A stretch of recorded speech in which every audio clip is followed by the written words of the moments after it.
You're listening to Content Logistics, a podcast for B2B marketers looking to build a content engine that drives revenue. In each episode, Camille Trent interviews the marketers behind the best content marketing flywheels and uncovers the tactical aspects of content production, from first draft to first customer.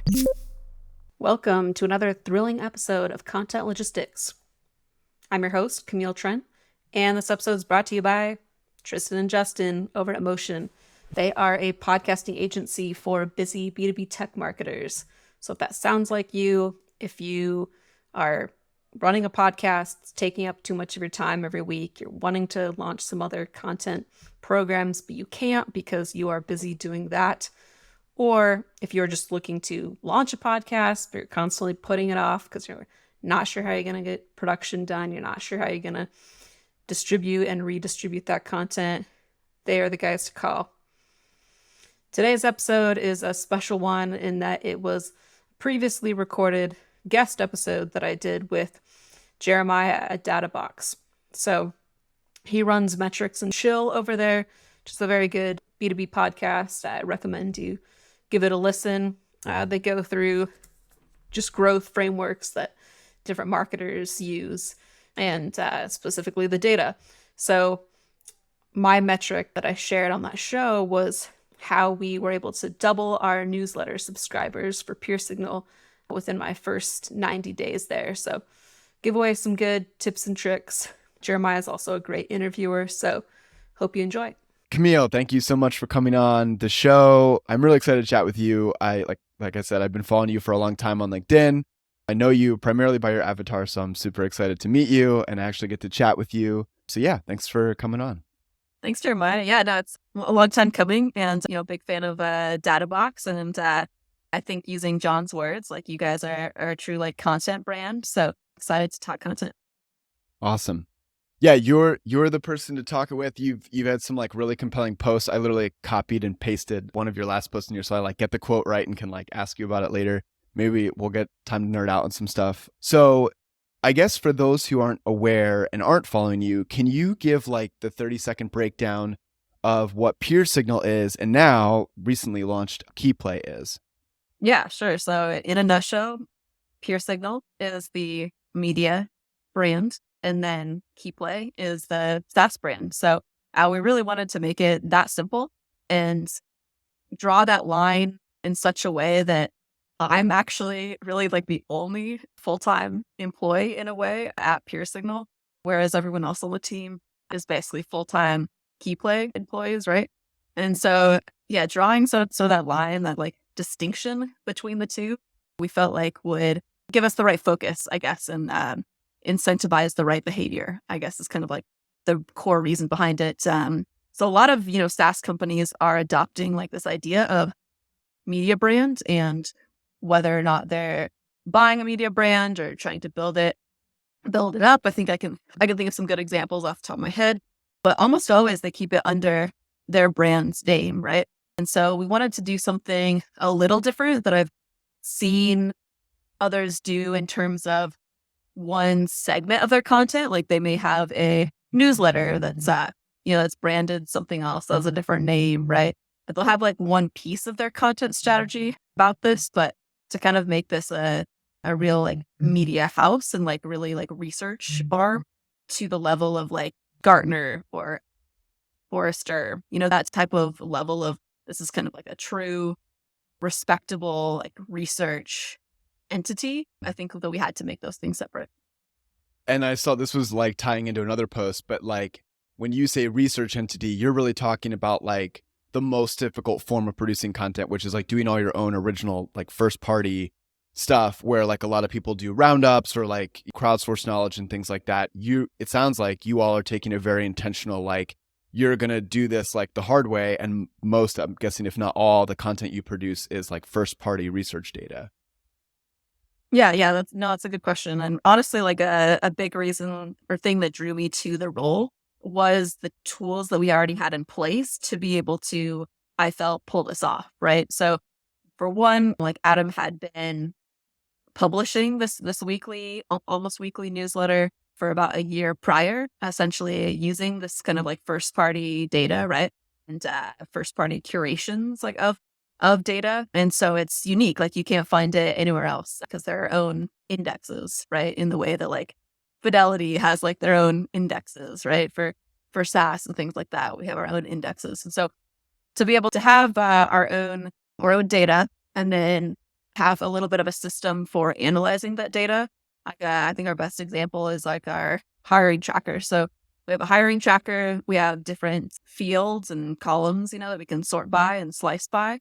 And then there's specific things that we look for every month, like to make it a repeatable core pillar like of content, right? So I think you kind of like already started proving out that we could do something like this. And I think pulling from our own data, which then again like helps with the flywheel, which we'll get to, of essentially PeerSignal is powered by Keyplay data, right? So the nature of our product and the fact that we are like a data provider in a way, ICP tool, they enable one another. And so I think having like the foundations in place and being a data tool like helps us to be able to know what type of a media company that we can create and how best to split those things out. Now, we're going to be talking primarily, like as far as the metric goes, around email subscribers that you drove. Obviously, super impressive result. Well, sometimes I give away the result at the beginning and I need to make a habit not to do that. So you can reveal the result at the end, which it's super impressive. And I'm excited to learn how you did it. Can you kind of set the stage, like kind of what was the belief specifically? Like I know there's like signups for PeerSignal's like, insights or research or whatever, but the email play specifically, what was that just kind of like the first product that had existed and that just kind of made sense? Or set the stage for like why the emphasis when you came in on email subscribers as opposed to like PeerSignal signups, or maybe like a waiting list for Keyplay or something like that. Why the emphasis there, and what was sort of the bet and the belief there?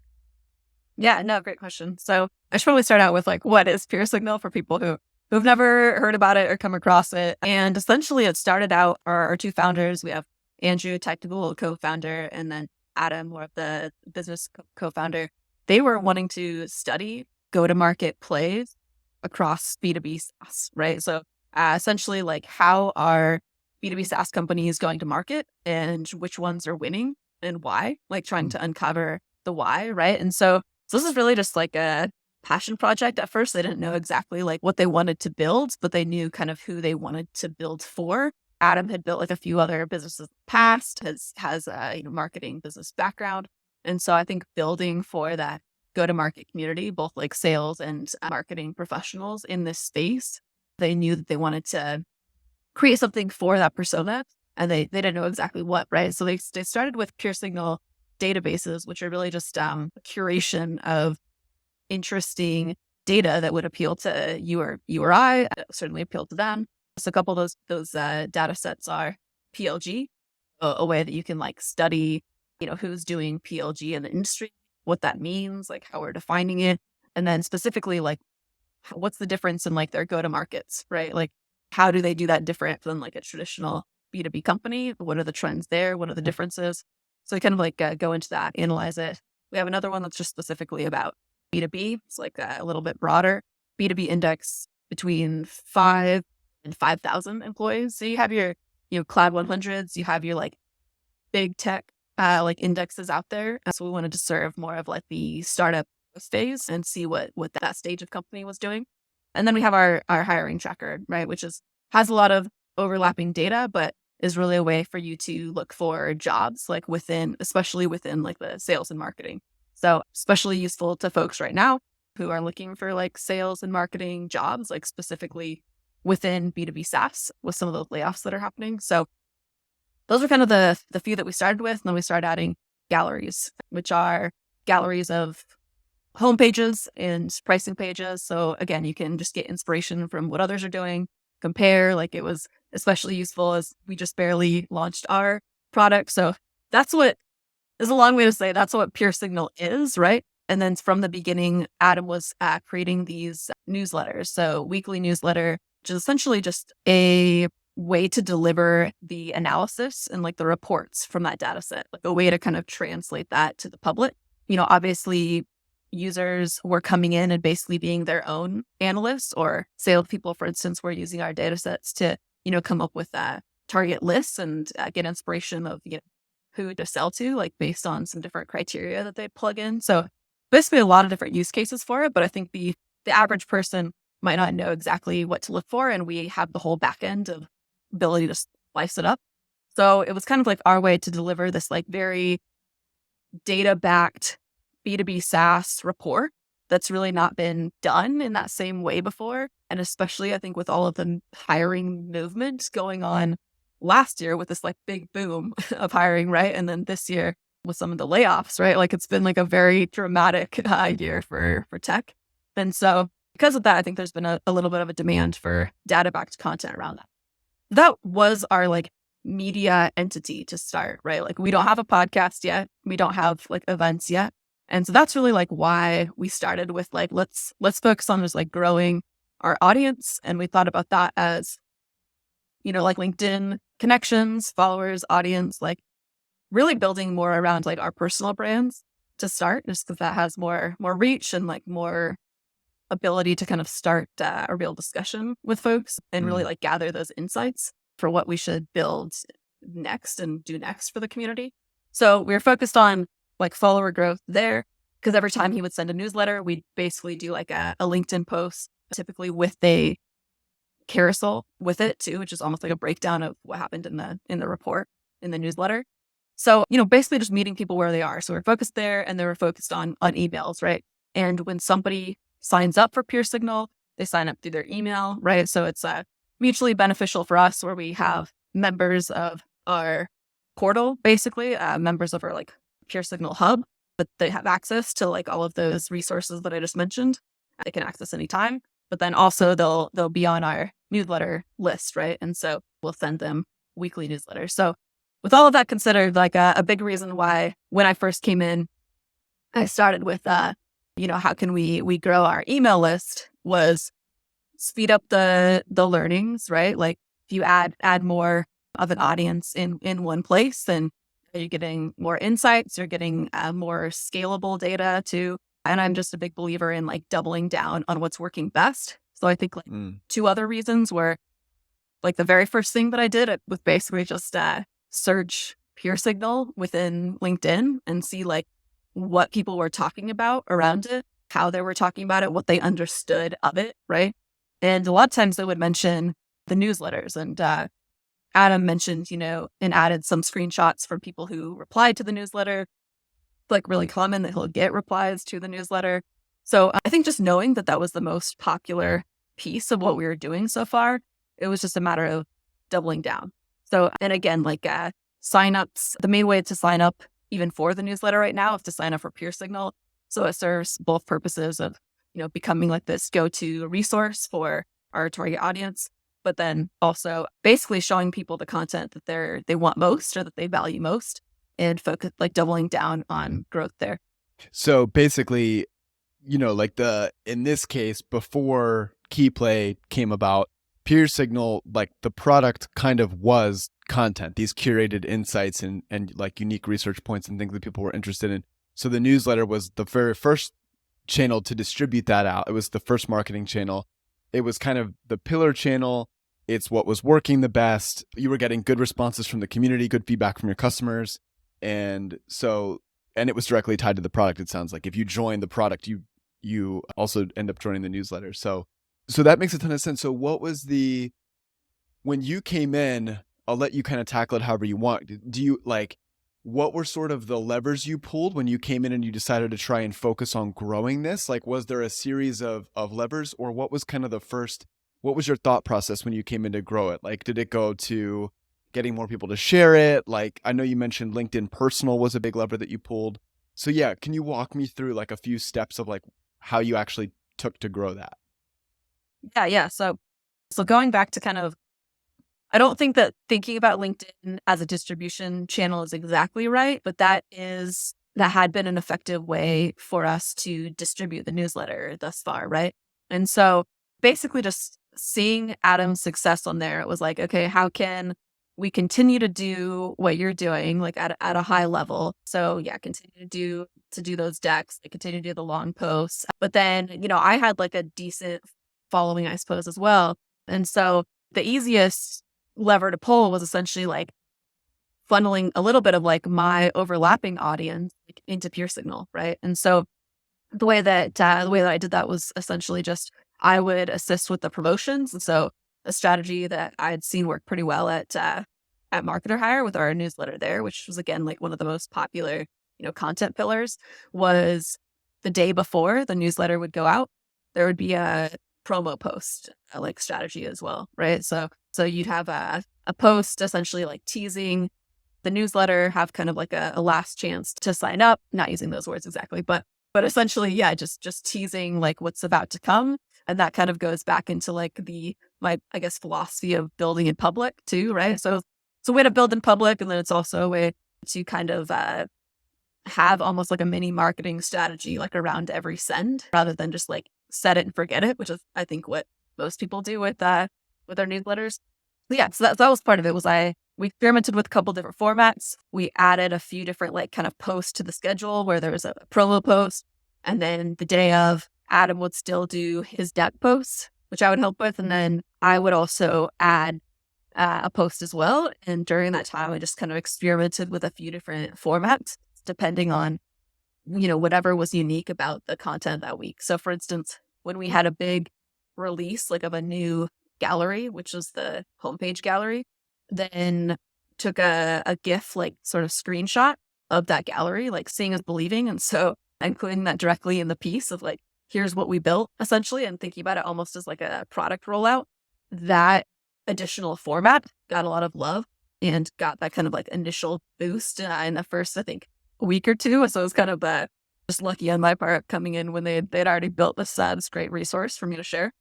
But experimenting with a few different formats so that every time we shared it, it felt like a completely separate thing, right? It felt new. And so that was always the goal, is adding fuel to the fire by, literally having another person post, right? And posting from by point of view, different voice, different angles every time. And then, different visuals as well. So everything from GIF, screenshots to deck and text posts. So tried different formats there, saw a decent amount just from that. So that was the first one. I can talk about other levers as well, but. Yeah, no, this is awesome. Okay, cool. Yeah, this is a good place to pause. So now I guess like the first question is, were you in all these posts sort of the day of or the day before, things like that, were you linking, like doing the standard like link to the newsletter, like sign up page within like the first comment, or like how were you driving people from LinkedIn, or were you not like linking at all and just like having them go search for it or hit you up asking about it? Like how did you actually get them from LinkedIn to the sign up? Yeah. So, you have to understand like the platform mechanics with anything like this, right? It'd be different for Twitter, for Instagram, for LinkedIn, a couple things. We tried a couple different things, right? So Adam had actually like had pretty decent success linking directly in the post. And so we kind of had this theory of, one, like we knew that was probably going to get us like the highest conversions as long as it didn't tank reach, right? As long as like we could still get good views, but that's always the balance. So when we knew that we had something really good, like when we had the gallery release, the hiring tracker reports, like things that monthly just always performed, we felt a little bit more confident about putting that link directly in the post. And so for the most part, the first few times like we put it in a post, we started experimenting with putting the link in the comments. This is around the time too that LinkedIn added the pin comment. So you could actually pin any comment that you wanted that you did. So that would become like the first comment. For whatever reason, LinkedIn took that feature away recently. So that's the caveat. I literally looked for it yesterday. I was like, wait, wasn't this here like just a week ago or something like that? Yeah, I mean, so quick rumor mill here is that, I guess they are not planning on bringing it back. So they're making room for other features, but the other feature seems to be the fact that you can now like message someone directly from their post, which I can see a use case for, but you need both of them, I guess. And I'd rather have the pinned comment. So anyways, the point is that when that was around, it was worth using.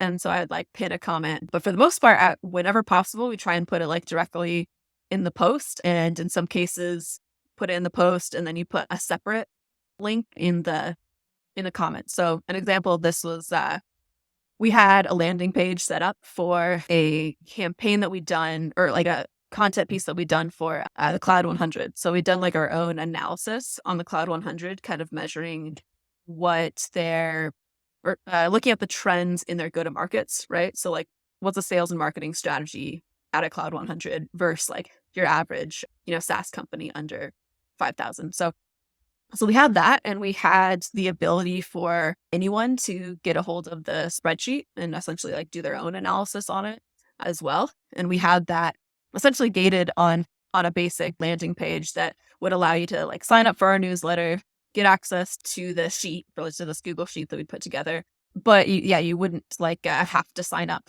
for PeerSignal, which does like require you to opt in through LinkedIn. So, it's not always like the most comfortable first step. It's kind of like asking a lot. So this is kind of like an in-between step that we put together for some of the big pieces like that. So when we had that, we might put the link like to, just get a hold of like that asset directly in the post. But then in the comments, I'd put also, if you want to join, 12,000 B2B SaaS marketers like in PeerSignal, like here's the link to that. Those are separate asks basically, but the one that's probably like the easier ask and the most relevant to the content you're talking about or the content that you're promoting, that's the one that I would put in the post itself. Now, do you feel like there were certain, you mentioned like different angles or hooks you'd use to approach both to test different things, but also to keep it feeling like it's a fresh announcement each time. So I love this idea, right? Like obviously a lot of us get stuck in this promotion method of once we find a method that seems good, it's like, that's the recurring method. That's the method that we use to promote this thing. And I think it's insightful that a method can become white noise after a while. If people become used to the patterns that they're seeing in the posts and the behaviors, and it's like, even if it's different content every time, which I think is sometimes like where my head goes is, but it's different content, but the method itself can be white noise.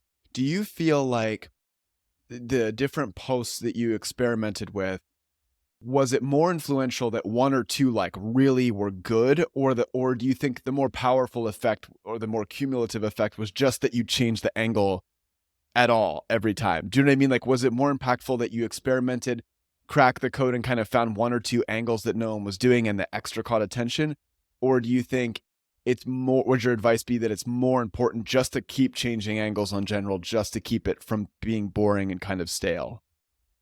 Yeah, good question. So I think like order of operations is number one thing you have to do is have the content be good, right? Like if you can like get into a rhythm where like the pillar content that you're creating, whether that's like a weekly schedule or monthly schedule for you, but the content that you're promoting, you feel good about, that's going to be like the X factor to how good your promotions are. Like this has just been what I found is like when I am excited to share the content, like I'll do a better job like on the promotions. Like that's just like how it goes. And and when I'm not like, or when, the pillar content feels thin, or I haven't really done the work of like finding the insight, right? Like the angle within it, then the promotions are understandably like a lot harder. And then the second piece is I'm saying the word promotion. That's probably like not the right word, because the other piece of it is for each social post to feel like its own content. Like it could be standalone content. So I think some ways that we thought about that were the summary post, right? Where it's like, you're basically getting like the highlighted like Cliff Notes version of the newsletter. And we just, didn't worry about like holding or dangling like anything. It was just, here's like, here's the short version, essentially. Here's like the highlights. Here's what you need to know. If you don't want to read the newsletter, you're going to get the key takeaways right here in this post. Yeah, exactly. I mean, we just had a newsletter go out today. So Adam's post for that, like, was that, right? Like, and when I was going over it too, I was like, this is basically just the newsletter. It doesn't have the graphs. Like it doesn't have like, if you want to dig deeper into it, it's probably still like 5x more content on the newsletter, but you're getting like the highlights here. Because of that, like the, social media is rewarding you if it's really good content. People like it. It's starting conversation. I think some other pieces of this were then like the actionable post, right? Of again, like if we want to increase conversions to our main asset, to the resources of PeerSignal, it's like, what is that? Like, why should I do that? What can I get from that? Right. So in the context of the hiring report, right, I might say how I would go about like finding a sales job right now, how I would go about like finding a marketing job using our tool. But then, yeah, just being very like transparent and honest of like, if I were to, one example was talked about how I'd use PeerSignal to basically like vet and make a short list for good companies that I would want to join with good growth signals. And then, if I was a salesperson, I might use something like RepView to see how much that company supports and like cares about sales, right? Like, is this like a sales led company? Is like sales like an afterthought? Like, how well do they pay their salespeople? There's usually like a process. So I think like figuring out some use cases like around your ideal audience or your customer is a smart way to think about, well converting post. And so that was kind of another format that we played with. And then there's basically like the angled or point of view post, right? Where you take out like one interesting insight, or you could think about it as like one, section or like heading within your newsletter. And that's the post, right? But you might add like a little bit of your own commentary of like, like I've been seeing this on, my feed or in talks with like my peers, like they've been seeing this too. And there's a couple like more tactical things I think that we saw that seemed to be helpful was essentially, tagging companies and celebrating companies that are doing really well, right? So like that's kind of one of the benefit of a resource like ours is that, the ability to sort through different SaaS companies to celebrate like different types of milestones. And so, if I'm seeing like there's 200 year-over-year growth from X, Y, and Z companies, or like this segment like seems to be really taking off, like 4 of the 5 like big players in this space are growing at this rate, right? Or are still hiring or whatever. Celebrating like and giving a few examples for folks like helps make it more tangible. So it kind of goes back to like the actionability like of a post. And it's just like a community play, right? Like now it's like, oh, that's my company. Like that's, people are like more willing to share it, to comment on it, like to engage in it at all. Yeah. And it gives people ideas like who to work with, like who's doing well. So it just kind of like fuels the entire thing. So those are a few just like tactical ways to think about, I think, promotion and getting people interested in like whatever your own content strategy is. Yeah, I love these ideas so much, especially the approach. I'm, such a big fan. This is something we're trying to do at DataBox is really like not being afraid to give the whole value there. Cause to me, like natively and contextually in the platform, like the people that are, like let's take the podcast, for example. So, it's like not everyone who likes DataBox or follows along is a podcast fan. Like not everyone wants to devote 40 hours to listening to like 2 marketers talk. And like, that's fine. So the ability to say, okay, but if you follow along on Twitter or on LinkedIn or whatever, like you're going to get the best takeaways we can possibly condense in however many characters right there. And if you happen to see one that catches you extra, like there is a link in the comments that you can go, listen. But I think a lot of marketers who are afraid to do this don't realize that the purpose of the content is to like educate, entertain, build awareness, build trust.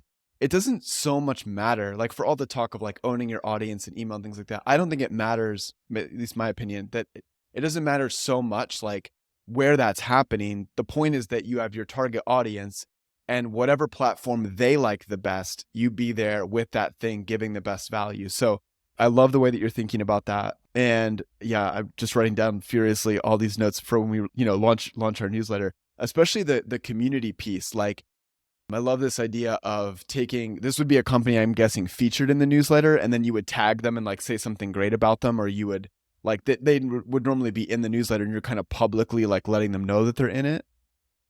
Yeah. So, I mean, yeah, to take like a step back to help people understand like our strategy and our product is we have a few different data sets, right? And, ultimately like one goal is like to get you more interested in like the data that is, again, like owned on our site, like to have you like dig into these resources that we have.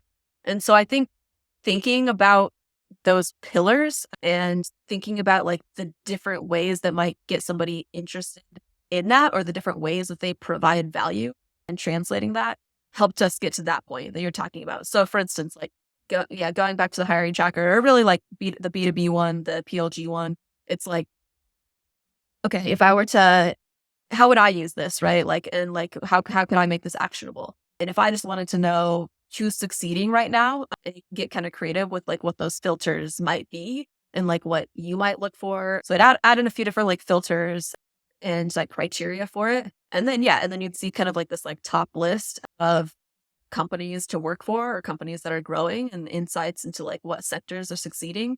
And so I think just, or what I've seen is that just taking a screenshot of that and like highlighting like, their growth. Sometimes I tag and other times like people just notice like and tag like their friends that work in, a company that's like a top 10 out. Again, like RepView like does a really good job of this too. Like you've probably seen all over LinkedIn, like them, sharing their own screenshots from their product and celebrating companies that pay salespeople well. Then they'll highlight that column of like, the OTE that they can make. So I think just like showing what good looks like or showing like the, again, different like use cases of it is really like part of the strategy now. But it's going back to like what ultimately do you want to do, or at least like what's the next step that you want people to take, and then kind of in some ways retrofitting the content strategy like around that, right? Of like what is going to get somebody from point A to point B, or sometimes it's easier to go from like what's the best thing to go from like point A to point E, right? And sort of like filling in like the gaps for people, because I think that exercise at least shows you like your own biases of you probably like know your content sphere and your blog like better than anyone else, right? And so you're just gonna assume a lot of things because of that. And if you just assume nothing, if you assume like they don't know anything about our content, they don't know what we do, like they don't know anything about this, and then you're a little bit more thoughtful about like creating those connection points for people.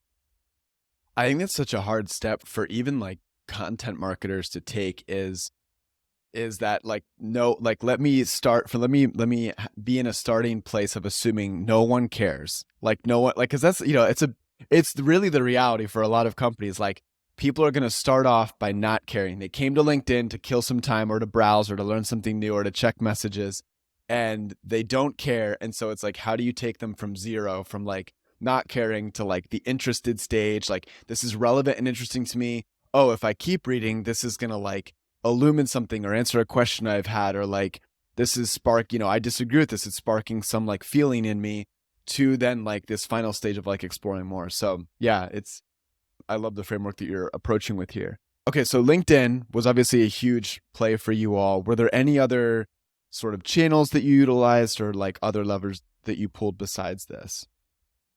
Yeah, so it's funny because we talked a little about like adding some other channels, that being like, something that I focus on for, like the first quarter or so. But because of like because I believe in like doubling down, like where you have something going, and because of kind of like some of the early numbers that we saw, Adam had to like remind me at some point of like, he's like, actually, like I liked your idea of like just doubling down on LinkedIn. Like, let's not worry about like, about Twitter right now. I think like, especially with everything going on with Twitter, like that was an easy play. I'll talk a little bit about that in a second, but I think like, TikTok is kind of like the other one of like platforms, like to get like good platform native content. Like it takes a while. And, I'm like a content team of one. I really, I guess like 1.5, like with Adam, he was putting like significant time, I think, especially at the beginning. But knowing that it was like, we have a lot, like we just realized that there was like a lot of like just more potential, or like people that didn't know about us and we're still like in the discovery phase, like within LinkedIn, that really was already pretty curated to like our audience of like B2B SaaS marketers. It's going to be like hard to find that combination of a potential or like a platform that still has good reach, that we already had some traction on with our own like followings there. And then that's basically like already like a business platform, right? And so it already had a bunch of things going for us. A couple things that I did do though was for some of the posts that did really well or were very like listicle-y, like I would repurpose, basically that's like the same exact post, like as if it was numbered for Twitter, right? So I did that a little bit. I have like, not much of a Twitter following. So it wasn't like I didn't get like a ton from that, but it's more, again, just like always be like testing a little bit on the side. That's something that I still believe in. I think like could actually work pretty well on on Adam's platform because he has more of a following there. So that's something I still want to try.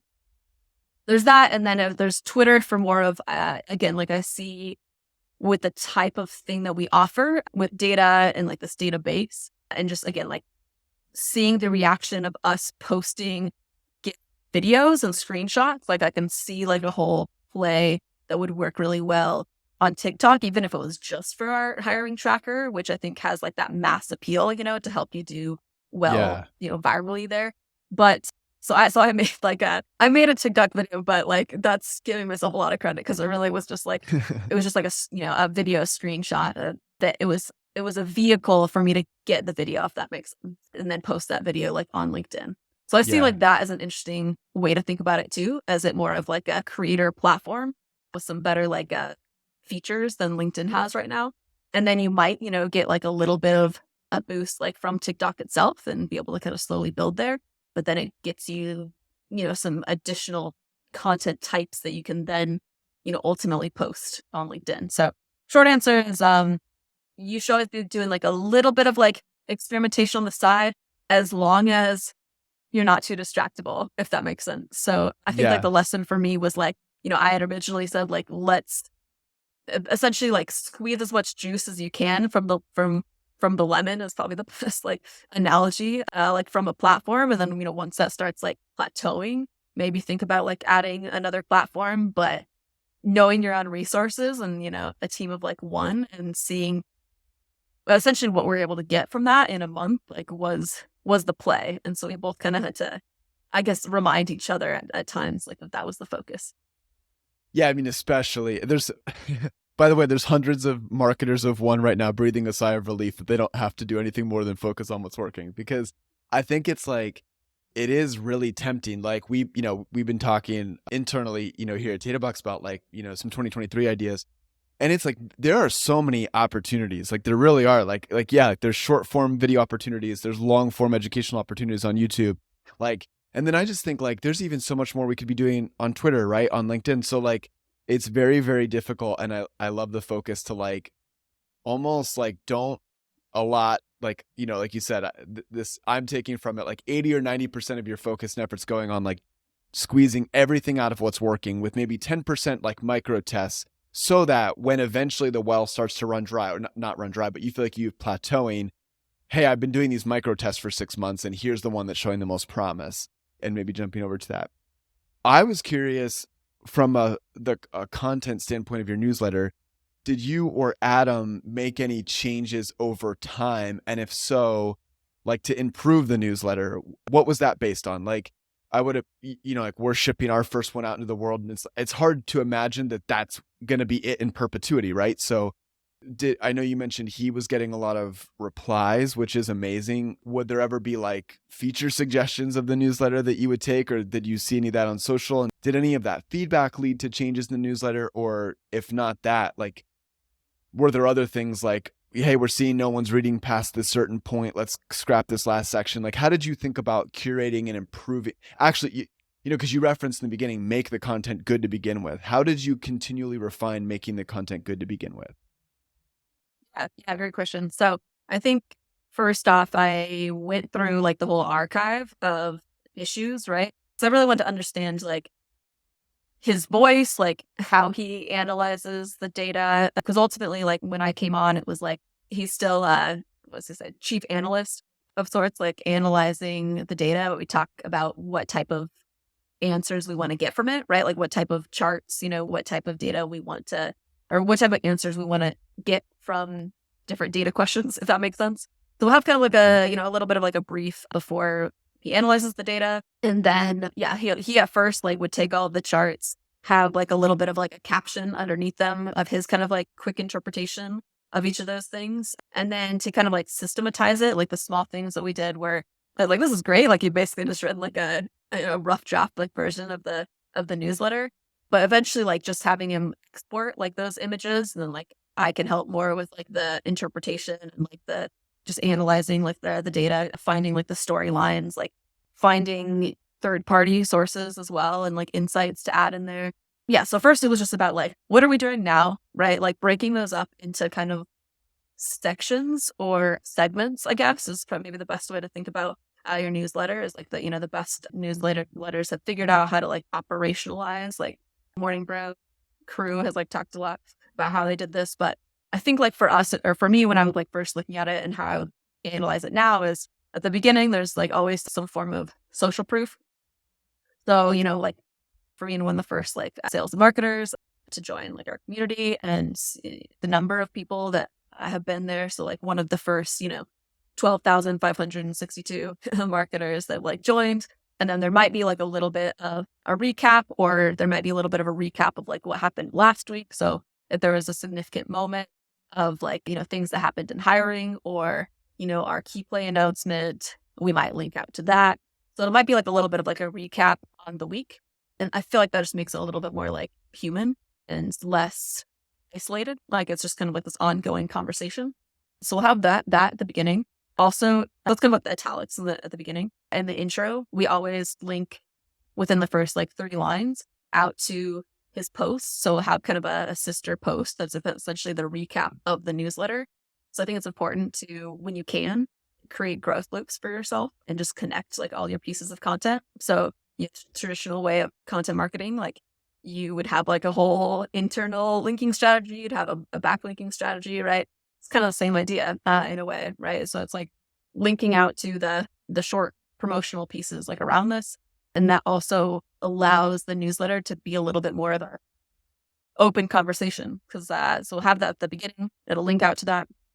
Also at the very end of the newsletter, I started adding kind of another way of doing that. So it'd be like wrapping it up. It would be join the conversation on LinkedIn, right? So it's basically like you have a chance at the beginning. If you want to kind of like see the short version, you have a chance at the end of like, now you might have some commentary on whatever we just talked about or questions, like, and then it could take you directly to a social platform where it could be social and have this conversation in public, or you can just reply to the newsletter. And then there's a reminder at the end that it's basically, I read all replies, which is from Adam, just to basically know, like, if you respond, like you're going to get a response and you're talking to a real human.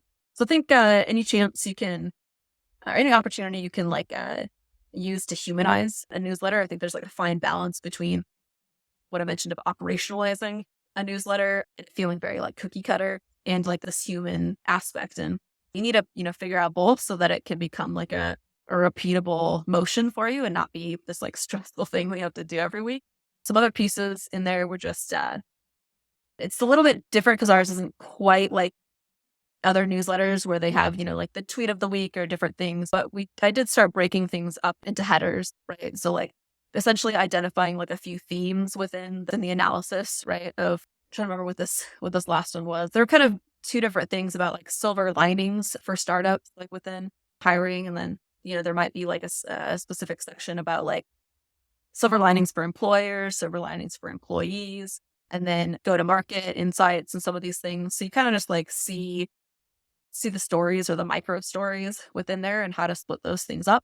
But I think constantly just be thinking about like, how can I make this, if you are doing like a longer form content, like how do I make this digestible? And I think the best ways to do that are enough like images and variety in the images, right? So like for us, like it's usually a combination of the charts that we have in there, making sure those charts are a combination of bar charts, pie charts, line charts, like just to basically break it up. And then some sort of like community commentary is kind of how I think about it, which are tweets, they're like LinkedIn posts they're either linking out to, or in some cases, they're an actual like image within the post. So I think having a variety of images that like break up the chunks of text. And then, like headers are kind of like the other way to break it up. So afterwards, like when you review it, like it should just feel digestible, right? So that's kind of like one of the checks that I do.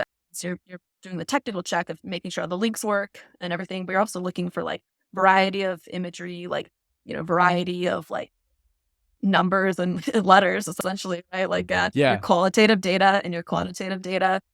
Yeah. And you're just making sure it's like a well-balanced piece.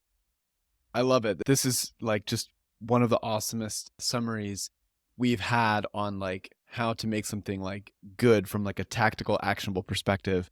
My last question on this before we get to some of the results is, diving a little bit deeper on this. So one question I had, and you touched on it a little bit, was something I think is really challenging is staring at data, at like raw, like this is who's hiring, or, this is the benchmark of the week or whatever.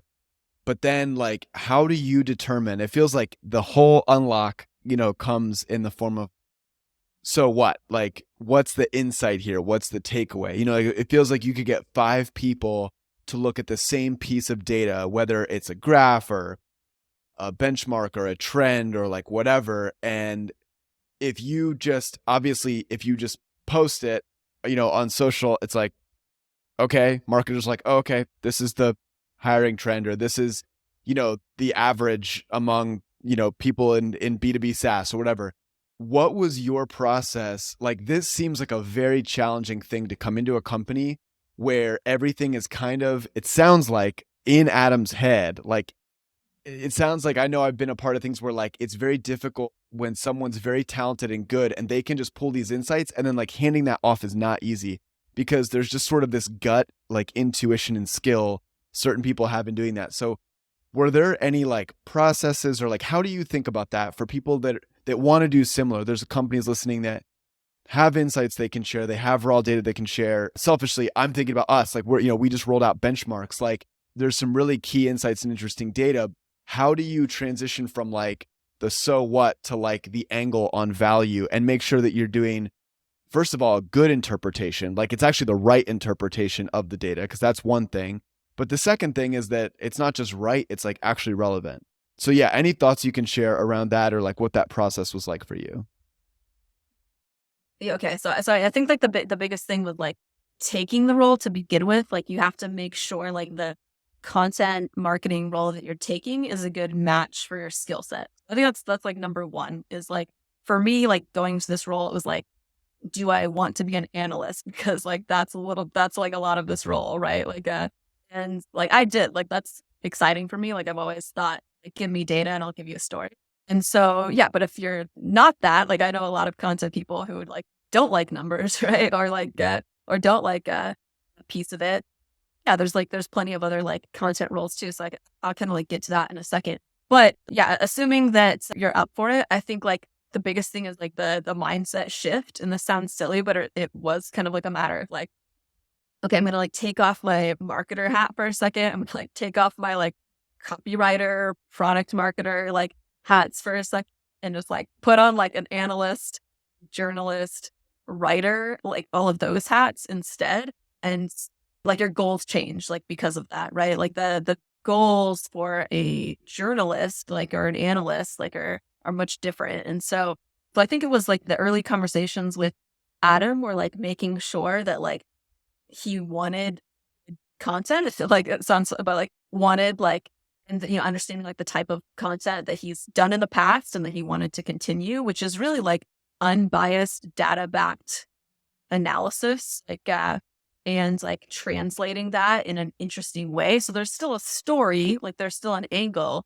but it's not a how do we tie this to our product like angle. Right? And so I think like that mindset shift was part of the biggest things of like me having to be okay, like not being tied to revenue and knowing that like this specific thing is like, like not going to be like directly like correlated like with product, and just kind of like trusting the process. And so that really is like the biggest hurdle. So I think some other tips would really just be having a hypothesis, just acting like a scientist, right? Like so we decided kind of like having a hypothesis at the beginning of like, here's what we think we're going to see in the data, based on like what it feels like is happening in our feeds and like, in the news. And yeah, and just like, how we think, for instance, like PLG works versus B2B or all these different like go-to-market motions. We'll come up with some sort of like hypothesis, and then we'll have like a few different kind of like research questions around that. Like answer a question, then like Adam as the analyst can go in and like slice the data to get the answer to that question, but it keeps it pretty like unbiased. So we're just trying to answer the supporting questions to figure out if our hypothesis is correct or not.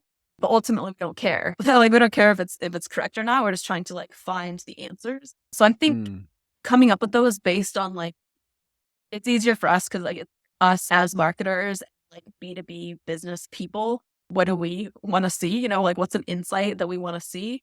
I think if you start out with that of like, what would interesting content be around this? What would that look like? Having like a theory on what that could be, and then looking at the data, see if that validates that or not, then you all of a sudden, like you kind of have a story around it, right? Because either it's, wow, like this was surprising. We thought it was going to be this way and it's not. And that's probably going to be surprising for other folks. Or it's like, you might have thought this the whole time, but you never had data to back it up. And now there's data to back it up. So yeah, I think doing a little bit more work on the front end than you might think that you need to in at least establishing like a framework of what good could look like for this piece, but also being okay with shifting as you go. I think there's been already plenty of times where like we thought it was going to go one way and then it just kind of turned into a different story and you just follow the story. Like you just follow like what interesting data is. So for instance, for me, it was like, don't feel like you have to use every graph or like every data point, right? It's like some of them are not interesting.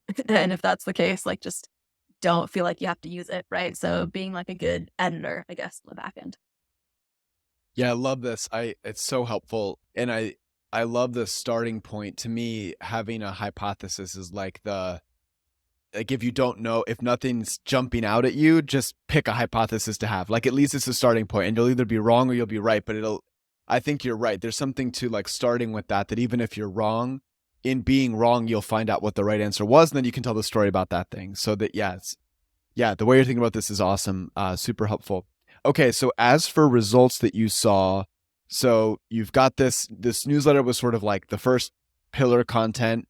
It summarized the insights of PeerSignal. Adam had started this, and obviously you both had, significant followings on LinkedIn. So true to your philosophy, you doubled down on what was working, and through everything that you laid out with the angles, the different formats, everything you described with LinkedIn, what were some of the results that you saw as far as increasing subscribers?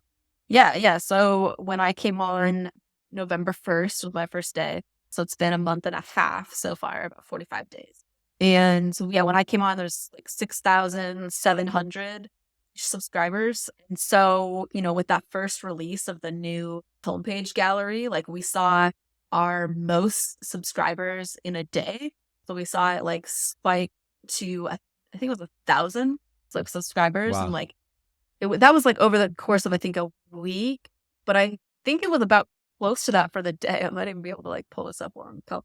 And so we basically topped like our best day and, basically had this validation that people really liked like that piece and that content. We made that last longer, right? We like created more content around that, doubled down on that. And then we actually beat our new best day. Like, I think it was like that next week with our like hiring report, which we do like monthly. So I think we had our November hiring report. And I think like just the last couple ones kind of just like showing the other side of the story. Cause like all you're seeing is like layoffs. And we look at specifically more that early stage growth stage, like rather than like big tech. And so I think seeing like some of the growth still happening there and seeing things balance out, seeing, people from big tech, like get into like some more startup land, just sharing like some of those stories and just, again, actionable content around what, rather than just like continue to perpetuate like what's not working, right? Like what's not working in the world. Like, we know, how can we like point people in the right direction or at least give some resources. So I think like sharing that and this is everything from, there's a little bit of a comment strategy as well. So, when I saw things like around hiring, I would like comment something useful. And then, like we have this hiring tracker. If you are looking for a job, that'll, help you basically find a good job or at least help you vet, different companies. So I think, I started sharing that type of stuff to kind of plant the seed. And then when we kind of shared our report, we saw kind of like a swell from that of just everyone, who's either looking for a job or looking to help friends with a job. I think like we just naturally had a lot of like community support from that kind of helped us hit our next, record day for subscribers. So so essentially we're like in this high like of seeing like a lot of like early growth, like or unprecedented growth in the newsletter. We're seeing like a couple thousand like subscribers like for the first couple weeks come in. So it was literally like a hockey stick, Wow. look. And so we're, what was the word Adam used? Like, it was kind of intoxicating, right? Of like, so we kept like, just working really fast and getting all these posts out while basically just so that we could ride that wave. The other piece of this though, too, was like, I wasn't thinking so much about growing it because of this reason until maybe like a week before. I was like, oh, this is the time to ride that wave when you have it. So we were releasing like our product like the first week of December. And so this is also ended up kind of being like a way for us to like quickly turn up like the pace like of our audience building, if that makes sense. So quickly build like a bigger audience both on LinkedIn and then our newsletter subscribers. And so yeah, and then we're just very thoughtful about like what we actually sent to our newsletter subscribers about the announcement. And we decided to make it less of like, we got this much funding. Like, this is our thing. Like, you should be excited about it. Like, and again, instead of making it a promotion, like we were like, okay, this is the purpose of this newsletter. And like my job as a director of like this part of the business is like to make sure that I'm only sending valuable stuff, and how we're qualifying good stuff is to be able to study go-to-market strategies across B2B SaaS. And so we ended up framing up that newsletter as our go-to-market strategy, right? Like that was the subject line was like, hey, by the way, like we've been studying go-to-market strategies for a while based on all those insights and based on like what's working and just our own like gut feeling. This is how we're building, right? And so it's really like more about the how and the why and tying it back to like why you originally subscribed to our newsletter rather than like, come celebrate us, right? Which it works. Like, you can get away with that if you've like put out enough good content that people are going to like support you when the time comes to kind of like start asking other people for stuff. But yeah, we just always want to make sure that our content like gives something valuable. And there's always like a way to do that. It just takes like a little bit of extra work. And so I think for us, like it was, figure out like what's the angle on this that I care about, right? Like that I care about as an outsider or that I care about as a subscriber. I think for us, it was like, oh, it actually might be interesting for folks to like understand like why we have this unusual like go-to-market strategy, why we're just now announcing the product, like what is the difference between Keyplay and PeerSignal, and realizing that they only know PeerSignal and starting from there. So yeah. Yeah, this is wild. Like, I can't imagine how affirming or like what this would have. This is like every marketer's dream is to come in and like within 45 days, you're driving such explosive growth. Like you said, so did you say in total then, like on top of the spikes that you saw, you added 6,000 total in 1 month, 6,000 subscribers? Yeah. So about 6,000 in a month. And like I said, I'm looking at the actual like, track record here, but in real time, we're pulling it up in real time. But added about 6,000 in a month. We're now at close to double in 45 days. So that was kind of like as we approached it, that was kind of starting to become a goal. I was like, could I double this in a month? So I didn't quite hit that, but we did grow from. Let's see, I'll put in like the actual dimensions for me. Here we go. So November 1st was my first day, and there was 6,749 subscribers, and then grew it to 11,906 subscribers. Wow, right? So that's so wild. Yeah. So like there are a few things that I'm like I had to. This also becomes part of your job as like a marketer is like setting realistic expectations like for the company too. So it's like exciting to like present these results too, but I was like, okay, there are a few outliers in here, right? Like I cannot sustain this like for forever. Right. But yeah, and I think like explaining that along the way, but also like not celebrating, but a few of those levers going back to it were like adding in like my own, I guess, distribution that I had on LinkedIn, right? So that like just was immediate kind of fuel for the fire. And, having like spending those time on like the big assets of like that they already did, frankly, which was the homepage gallery. So like having this like awesome resource to be able to plug and talk about and like share in different dimensions. And then, getting really creative about how you share those types of things and how you make content, feel different and learn from the same database or the same data set. There was that. And then playing with a few different like formats and like helped everyone actually like update their profiles like for PeerSignal and Keyplay.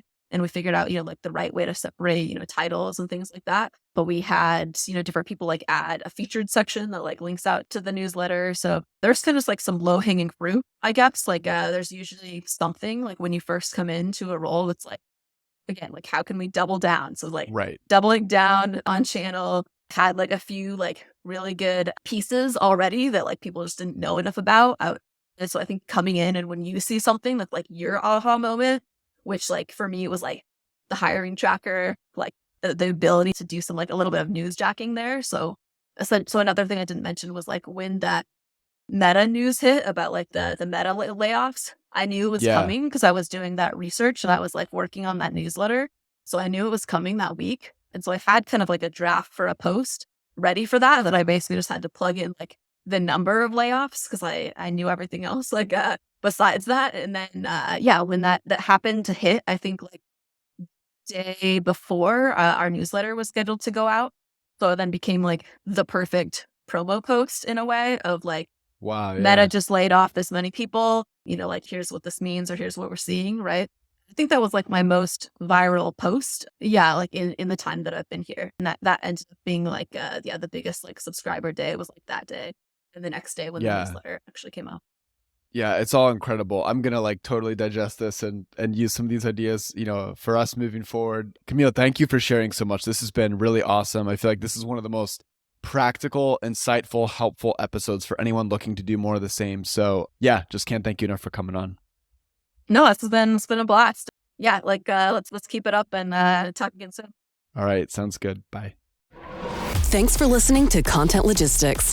This episode was produced by Motion, a done-for-you B2B podcasting agency for busy marketers.